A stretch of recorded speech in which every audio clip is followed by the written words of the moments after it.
একবার আমাদের প্রিয় নবী হযরত মুহাম্মদ সাল্লাল্লাহু আলাইহি ওয়াসাল্লাম হযরত আলী রাদিয়াল্লাহু তাআলা আনহুকে বললেন, হে আলী, রাতে ঘুমাতে যাওয়ার আগে এই 5টি কাজ করে ঘুমাতে যেও।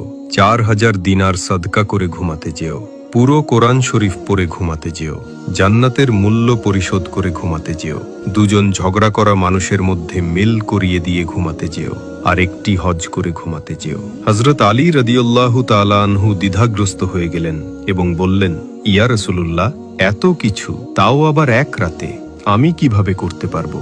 তখন মহানবী সাল্লাল্লাহু আলাইহি ওয়াসাল্লাম বললেন, 4 বার সূরা ফাতিহা পড়ে নিলে 4000 দিনার সদকা করার সওয়াব পাবে। 3 বার কুল হুয়াল্লাহু আহাদ সূরা ইখলাস পড়ে নিলে পুরো কোরআন শরীফ পড়ার সওয়াব পাবে। 10 বার আস্তাগফিরুল্লাহ ইস্তিগফার পড়ে নিলে দুজন ঝগড়া করা মানুষের মধ্যে মিল করিয়ে দেওয়ার সওয়াব পাবে। 10 বার